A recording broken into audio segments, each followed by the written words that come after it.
The Human Rights Protection Party are being manipulated as easily as they manipulate others. Where will they hide with their money when Samoa comes for revenge? Every day, no matter whether it is raining, or which sports team wins or loses, or what letters are published in the Observer, the Human Rights Protection Party continues with its plan to cash in its own society for money. New laws, new deals, new promises, ka-ching, ka-ching, more money in the bank, business as usual. Where will they hide with their money when Samoa comes for revenge? They think they are smart enough to remain on top once they've stolen from their own relatives. They believe that with the billions they make, they can sit at the table with the wealthy of the world as equals. They are being as manipulated as easily as they manipulate others.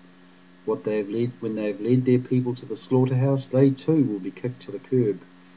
They too will be outplayed by foreigners far cleverer than them. They will be handed over to the poor to deal with, and what they own will also be taken by invaders. Now is your time, Samoa, while you still own your land. We will see them scream and beg for mercy and plead ignorance when everything is taken from them, and when that happens they will turn to the Lord and pray. For the Bible will be all that is left to any Samoan.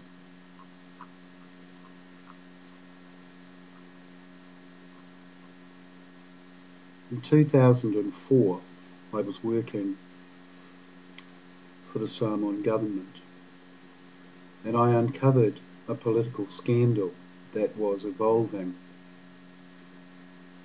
I'd like to refer you to the Samoa Observer in the final month just before the new year.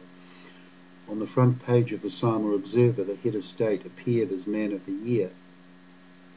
Tuilaepa Sailele Malia Langaoi also appeared. I can honestly say, having met both men, that they are human. They are not gods, nor are they devils. Unfortunately, both men have been involved in Samoa's greatest political scandal. The scandal involves Samoa's constitution. It involves all members of Samoa's parliament in 2008. It violated the constitution in the Whā Samoa. It violated international law, and its effect is criminal. It affects all Samoans both in Samoa and worldwide, because it steals the land rights away from all Samoans and gives control to the Human Rights Protection Party. Most Samoans do not understand how the Land Titles Registration Act 2008 works. Apart from its contents, it has never undergone the proper steps for it to become a law according to Samoa's constitution. Our forefathers who wrote the constitution signed it as well, binding not only themselves to it, but also our future generations. Many native races had lost or been cheated out of land by foreign powers, so our forefathers placed Article 109 in our constitution that requires a vote of 2/3 of all voters agreeing to change the land rights before it could legally be done. They went further. They commanded that the head of state could not sign or agree to changing the landholding rights without this national agreement or referendum by all of Samoa's voters. So Tuilaepa Sailele Malia Langaoi, in obtaining funding to survey Samoa by satellite, having foreign lawyers draft the false law, and then placing it before Samoa's parliament, acted unconstitutionally and criminally. How can a man who signed away the land rights of all Samoans, although that is forbidden by our constitution, the head of state, be Man of the Year? There is much more to be told about this scandal. If you want to help put it right, 2013 is our year to bring justice to the Samoan people. Because modern Samoa has become a hell on earth because of the corruption of Samoa's leaders and church. Instead of looking after the interests of all the people, a group of families have gained political leadership and now use the resources of the state of Samoa as their own personal bank accounts. Since 1994, there have been no independent financial auditing of the public monies used by government in its management of the people's money. This group of families have used their influence and money to corrupt the traditional decision-making processes involving the lands and titles of the Ainga of Samoa. Those who support the corrupt government are promoted, while those who do not or will not bow down lose all of their rights to lands and titles. the titles and lands belonging to individual families. Yet, because the Lands and Titles Court has decided that it decides the rightness of every claim to land or title, rightful claimants lose, while others use political or family connections to pervert the course of justice. The end result of this is that a group of families now consider themselves the new royalty of Samoa.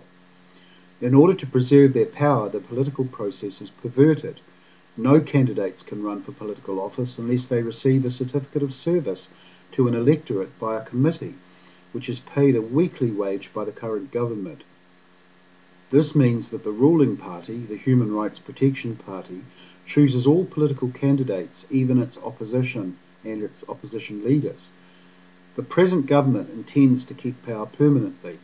This desire has nothing to do with democracy or the public good or the good of all of the people of Samoa. It is based on greed and selfishness, as having tasted the very best of material goods that the entire world has to offer, there is no way that they will ever risk sharing those opportunities with anyone else. So while the supreme law of our land promises impartial justice to all, the truth is brutal and nasty.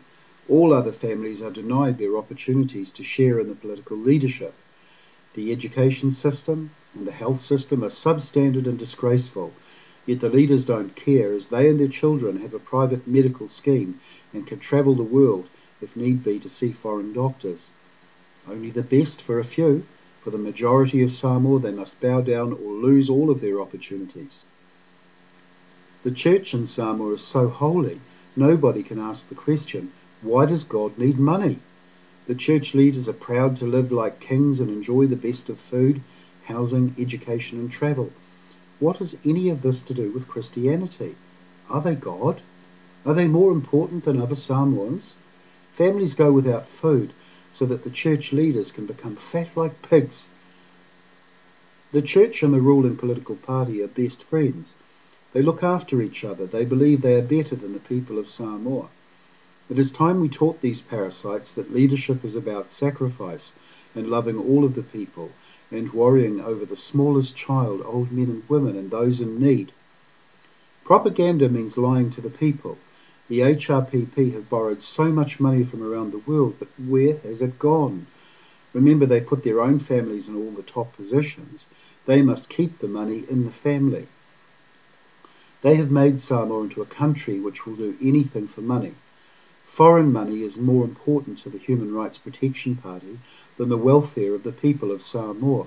Samoa is a slave state, not an independent nation. Remember, at the end of the day, it all comes down to selfishness, and if you are not in their little club, you and your ainga lose your lands and titles. They are a disgrace, and our ancestors must be ashamed of them. The HRPP are selling away the birthrights of this generation and the future of our unborn. We criticise our government, the Human Rights Protection Party, because it believes that the end justifies the means, no matter who gets hurt, what lies have to be told, no independent auditing of public finances, unconstitutional laws, ignoring the Constitution, filling laws with exclusion clauses to their benefit while ripping off the ainga, dirty underhand dealings, bullying of the public, cowardly bowing down to foreigners to beg for money, propaganda while controlling the media, special health care for themselves while neglecting and therefore killing off the ainga with bad health care. That's why they must go, why government needs to be cleaned out. They are parasites killing and corrupting our nation. Our forefathers would be so ashamed of the cowards and cannibals who run Samoa.